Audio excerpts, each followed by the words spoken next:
Bom, essa é uma pergunta bastante complexa e essa opção, ou essa escolha pela estratégia de tratar esses pacientes com más oclusões esqueléticas, ela passa pela avaliação de diversos critérios, né?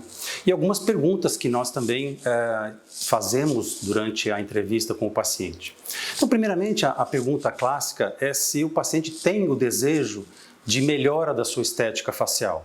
Até porque muitos dos tratamentos compensatórios não conseguem gerar uma melhora, ou especialmente atender a expectativa que o paciente tem desse tratamento não cirúrgico.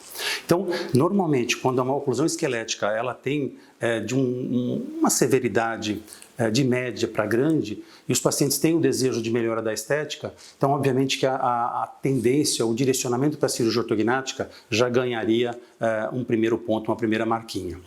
Outro aspecto importante, além dessa questão estética, é a longevidade dos tecidos dentários e periodontais. Então, se você tem inclinações dentárias muito desfavoráveis, ou que vão dificultar a obtenção de guias funcionais, ou de contatos oclusais bilaterais balanceados após o tratamento, gerando um conforto muscular e uma ATM que transite aí facilmente por todos os movimentos de mastigação. Então, se nós não formos capazes de atender esses posicionamentos dentários para atender essa demanda, obviamente também que a parte compensatória estaria um pouquinho comprometida.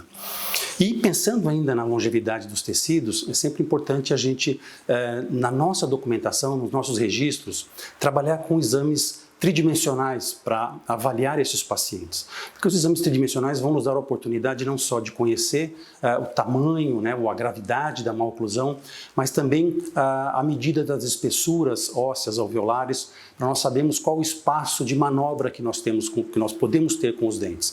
E esse espaço de manobra, ele impacta diretamente também nessa escolha, porque se nós infringirmos, né, essas distâncias, obviamente nós vamos causar lesões periodontais importantes e algumas delas irreversíveis. Então, quando a gente fala de saúde dentária e periodontal, a gente pensa não só nessas questões funcionais, mas também pensa que o periodonto, que as cúspides tenham uma boa oclusão, que esses dentes não sofram desgastes ao longo do tempo, enfim, que todo o sistema funcione de maneira adequada.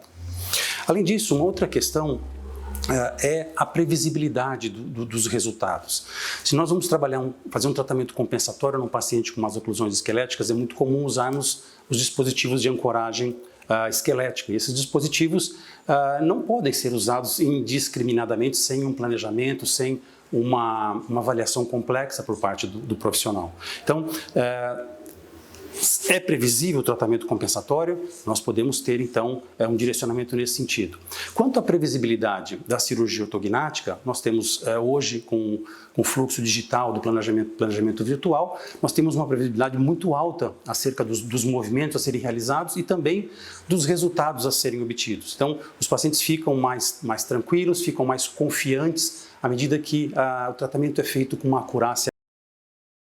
Eu acho que, por último, pensando um pouquinho nessa escolha, a gente poderia falar, resumidamente, da colaboração dos pacientes.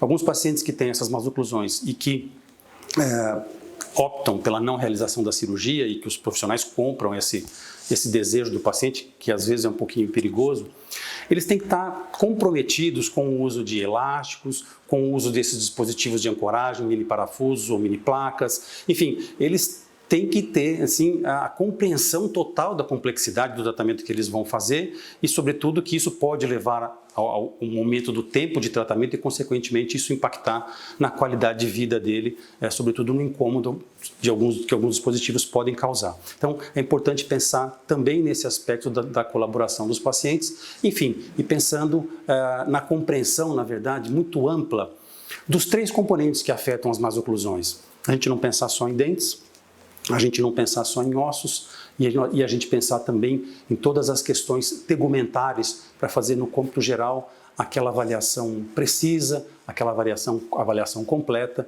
e que no final a estratégia ela quase que se define à medida que a gente vai colocando os prós e contras na balança do que é melhor para o paciente.